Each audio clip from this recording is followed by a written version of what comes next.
And welcome back to the program. I'm joined now for analysis by Dr. J. Barth and Robert Coon, two gentlemen who always help us with all of our Talk Business and Politics Hendrix College polling. Thank you both for being here. It's good to be in studio with you, to see you in person. Great to see you. You're not in some hostage situation out at on a Zoom call somewhere. You're not in your office with all your political paraphernalia. Will you survive?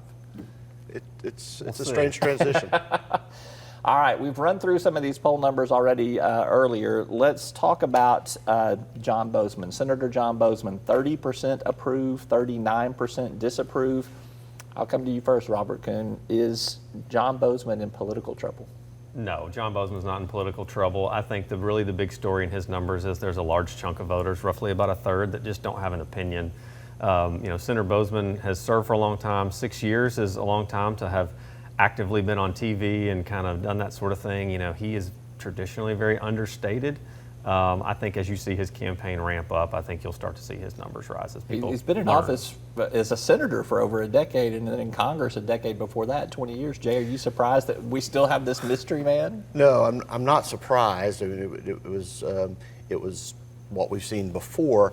I ultimately agree with Robert that he's not in political trouble. I think that in a different political context, he could be in real trouble, in that if that 1/3 means that there is a lot of room to define him, and if there was, national Democratic Party engagement, if there was a super PAC coming in and trying to define him based on some of his votes over those years, he could be vulnerable, but he's not, because of the context in which we're operating now, where there is both a distinctive partisan advantage for Republicans in the state, and moreover, no identifiable Democratic candidate stepping up to say they want to run against him. And I think there was an announcement last week, but not the kind of money-based candidate who could really make a big difference. He does have 3 Republican potential challengers, though. There's been 3 people announced are going to challenge in the GOP primary. He was, I think, 49-19 among Republicans, so still a big undecided on him in the Republican primary. Could he not be vulnerable in a Republican primary? Well, I would say if you pulled some of their names, you'd probably have about 5% name recognition. So at this point, I would say it's not a concern. I think the thing for him is, as Jay pointed out, there's room to define him, but I think there's plenty of room for him to define himself. If you look at how voters view Joe Biden, there's 30% of people who think they're negative on Joe Biden, and they don't have an opinion on John Bozeman. That is very easy, low-hanging fruit for him to run some TV ads talking about the Biden liberal agenda, and he's going to sweep those people It's up. the Biden liberal socialist agenda, Right. Robert. Nancy You got to Pelosi, get liberal and socialism Chuck in Schumer, there, you got to add so those words too. That's what you think that's what we'll see? I think that's exactly what we'll see. I think he will have to probably run a slightly harder-edged campaign than he has historically. I think he's historically run fairly soft biographical campaigns. He may have to be a little edgier in this environment with these kinds of numbers. But I think that unless something dramatic changes, either a candidate in the primary who gets some kind of big name national support, and I think there's one big name that could really reshape that, and he's already President Trump has already endorsed John Bozeman, so there's no signs of that, or something truly magical happening on the Democratic side. I just don't see it. All right, Governor Asa Hutchinson, 52% approve, 35 disapprove. It's a 17-point decline from last October, which was 7 months ago, which is a pretty big period of time. Why is Governor Hutchinson less approving? People are less approving of his job today. Yeah, I think there are several things. First off, I mean, we're just moving into the latter years of an administration, and that there is some more people get irked the longer you go on. I think, secondly, he has become a very high-profile critic of Trumpism, and that, I think, is the biggest driver. And then third, I mean, there is this conflict with the legislature, his own party's legislature during this last session, where he vetoed bills and wanted to veto other bills, and there was just kind of ongoing conflict. So I think those are the 3 things. I think looking at it, actually, folks who disapprove of Governor Hutchinson also disapprove of the legislature. So I think it's probably more the kind of Trumpism, the broader critique, because the president President Trump remains more more popular in this state. And so that's what I think is going on primarily, but I think it's probably a combination of factors. Robert, your take? I think it's natural to see some erosion in numbers, the longer you get into someone's term.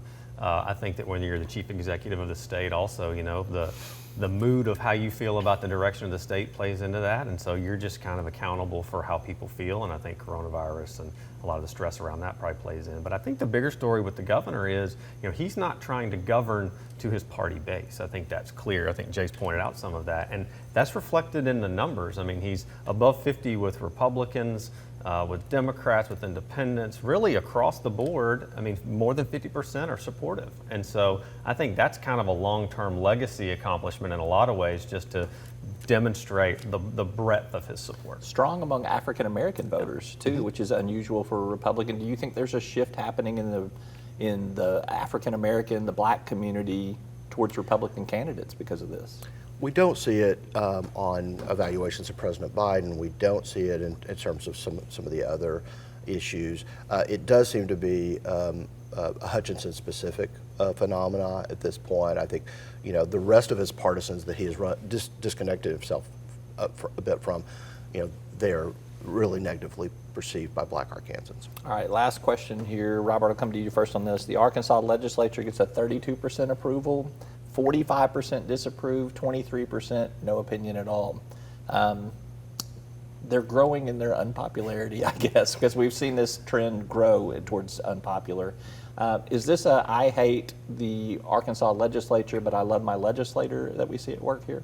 I think it could be. I mean, you see low approval ratings for Congress all the time, yet people overwhelmingly, reelect their Congress people. There's still a big chunk of people that don't know how they feel about the legislature. I don't necessarily get the impression that the public at large follows the legislature very closely. I think if you really wanted to know what people think about the legislative policies that are coming out of the legislature, I think you ask about those policies, right? And I think we've asked about some policies in this survey, but that would be a better barometer to me of how people feel about the direction of policies coming out of the state legislature. Jay? Yeah, I think, folks don't like governmental conflict. They want things to be pretty low profile so that they don't have to, doesn't intrude upon their lives. And this was a conflictual legislative session. I think that's primarily what it was. I think there are also questions whether the legislature spent its energy on the issues that were most important to Arkansans. I think there were a lot of things that got a lot of airtime that maybe just that felt a little disconnected from day-to-day life across the state of Arkansas. I'd say too, just a general observation, we're seeing the state legislature become a little bit more nationalized too, and that is just a reflection of where politics are moving as a whole. Let's take a commercial break and come back and talk about two GOP candidates for governor, Sarah Huckabee Sanders and Leslie Rutledge. I'm Roby Brock. This is Talk Business and Politics. We're back with Jay Barth and Robert Coon right after this. And welcome back to the program. I'm Roby Brock, joined by Jay Barth, Dr. Jay Barth, Emeritus Professor of Political Science at Hendrix College, Robert Coon, Managing Partner at Impact Management Group. All right, we revealed our two new polling results on Sarah Huckabee Sanders as well as Leslie Rutledge. Sarah Sanders, 43.5% favorable, 41.5% unfavorable, 15% no opinion. Is this good news for Sarah Huckabee Sanders? I think you got to start with the first piece of the step for her, which is the Republican primary. And I think if you look at how she's viewed among Republicans, it's actually very high. It's 82%. It's higher than the governor's numbers in this survey. It's higher than Senator Bozeman's numbers in this survey. The only really numbers that you see that correlate with that are kind of the way people in Republican Party, self-identified Republicans, feel about Donald Trump. And so she definitely has high favorability among that voting bloc. And I think for her, that's step one. Maintain that support, and then you move in. If you're successful, you move into a general election. Well, she does align herself with Donald Trump pretty closely. So, Jay. Yeah, I totally agree with Robert. I mean, I think the key are the Republican numbers, and obviously this is a survey of registered voters, Democrat, Republican, Independent, and everything else. And it really is looking at that Republican subsample, and it's a small subsample, and we have to be a little wary about the margins of error. That said, it's a very strong position. Now, I do think the other thing is that it does her overall kind of mixed bag numbers with the broader electorate, does suggest that this is an environment where there is going to be opposition to her. I think we've already seen a couple of candidates announced. I think we'll see another Democratic candidate next week who may be able to coalesce some national money. We already saw the first super PAC against her created this week. So this is going to be a big money. She's raised a lot, but I think there's going to be money on the other side. It's going to be a big money race, and it's going to be a very conflictual race. And the question is, does Sarah Huckabee Sanders really engage in this race? I think she's really avoided, much interaction with local media. For sure, she's avoided any local press. I'll attest to that. Yeah, and so, and she's an unproven candidate. I mean, she's never run for office. She's been around politics her whole life, and she's run a lot of campaigns. But it's very different being a candidate oneself. And I think that's, this is going to be an interesting race. All right, Attorney General Leslie Rutledge, who's challenging for the GOP gubernatorial nomination. 31 favorable, 41 unfavorable, 28 no opinion. Everybody thinks Leslie Rutledge is going to get out of this race at some point in time because of money or because of polling numbers or whatever. What do the crosstabs tell us about where Leslie Rutledge sits in this race right now? I think the biggest challenge that she faces is, kind of the same starting block that Sarah Huckabee Sanders has, which is in the Republican Party primary. And she's still got a chunk of self-identified Republicans that say they don't have an opinion. And so obviously she needs to define herself further with that group. She needs to try to solidify some support. I think the question that I have is this a zero-sum game? If you find Sarah Huckabee Sanders favorable, are you willing to also say you find Leslie Rutledge favorable if you know that they're running against each other? Or is it going to require Leslie Rutledge to move some of those favorables off of Sarah Huckabee Sanders and raise her negatives in order to try to compete for those voters? I think that's probably what they're trying to figure out right now is what's the pathway. Yeah, Jay. Yeah, it's very interesting patterns. If you look at the crosstabs, their patterns of support are fairly similar. It's just that Sarah Huckabee Sanders has she's twice as powerful with kind of every demographic, but their bases are very, very similar. Sanders is more unpopular with Democrats, but that's irrelevant in the race between them. If she was coming from a different base of support, if she was running as a Hutchinson, second term, I think that would be a very different kind of race than this one, where they're really running. They're driving in the same lane. Yeah, they're in the same lane. Right, yeah, right. Very well put. And that's a real problem if you are less well known, you've got less money, and you don't have the same depth of connection to Donald Trump. They both obviously are Trumpist candidates. All right, guys, bonus round for us here. Let's talk about, we had a couple of questions in this poll. We did one on gender transition. We did one on unemployment, which is a boring one that I think Robert's going to probably want to talk about a whole lot. And then our third one was on whether or not the election was stolen, the presidential election was stolen. I will let you go first. We'll start with boring. How about that? Yeah. My choice is the pandemic unemployment. Obviously, the governor made the decision, as some other governors in other states did, to stop accepting the supplemental unemployment that was available to workers in the state. 7 out of 10 Arkansans that we surveyed agreed that that was the right call. I think people in their daily life are seeing help wanted signs up. They're seeing businesses that are not being able to operate at full capacity. I think there's been a lot of information put out there that maybe suggests that that's not the reason for that, but I think people see correlation. They attribute it to causation, whether it is or not, I don't know, but I think it just smells right. And so people think if you're paying people to stay at home, they're not going to come to work. And so, large percentages of Republicans, independents, really the only demographic group that was against that decision was Democrats. And I think the most interesting was the non-college educated group, by 70 plus, said it was the right call. So there have been some critics that have said this hurts working people. There's a lot of working people who think it was the right call. Yep. All right. Jay, what's your question that you want to examine a little further? Yeah, well, I thought all three of them are interesting in their own way, but the kind of the SAFE Act, which is SAFE Act, which is the gender transition legislation. I think that's a really interesting piece. Some numbers there that are interesting, and some real question marks about where that culture issue is going. We've got two recent examples. We've got abortion, which has kind of remained an ongoing conflictual issue across time, and there's been ups and downs, but it's just going to always be a conflictual issue. And then we have other issues related to sexual orientation, including same-sex marriage equality. And there we've seen dramatic movement, and indeed now we've got overwhelming national support and movement in Arkansas as well, though to a lesser degree. You know, the question is which direction does this go?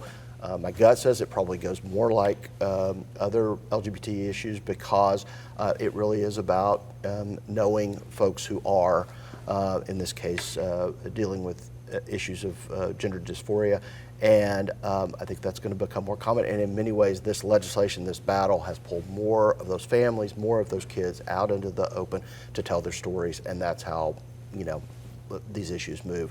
That's very different than abortion, which it remains a more hidden issue. And as a result, we have not seen the same kind of movement on that issue across time. All right, I get the last question here, which was, in your opinion, was the recent presidential election stolen from Donald Trump, or did Joe Biden rightfully win the election? We had 38.5% said it was stolen from Trump, 50.5% said Joe Biden rightfully won the election. I'm a little encouraged that a majority feel like it was a legitimate election, which I believe. I'm a little concerned that 38.5%, which is a really large number, think that the election was stolen from Donald Trump. What's y'all's take? I think a lot of those numbers were driven by older voters. We saw that they were much more apt to think that the election was stolen. I think that is, you know, somewhat indicative of where they're getting their news and things like that. You know, I think there's still 12% of Republicans that think Biden won. I think there's a healthy number of independents that think that Biden won. So, but I mean, amongst the Republicans, the large swath of them believe that it was stolen. Yeah, I mean, I think that the age demographics were super interesting here. I mean, younger voters, I mean, to a large degree, pretty much laugh at this concept, but big numbers of older voters buy into it. I think it's all about media usage. Didn't our parents tell us if we'd watch too much TV, we'd get dumb somewhere in life? I mean, something Rot to your that brain, effect. right? So, right, exactly. All right, Jay, Barth, Robert Coon, thank you so much. Thanks. All right, we're back with more right after this.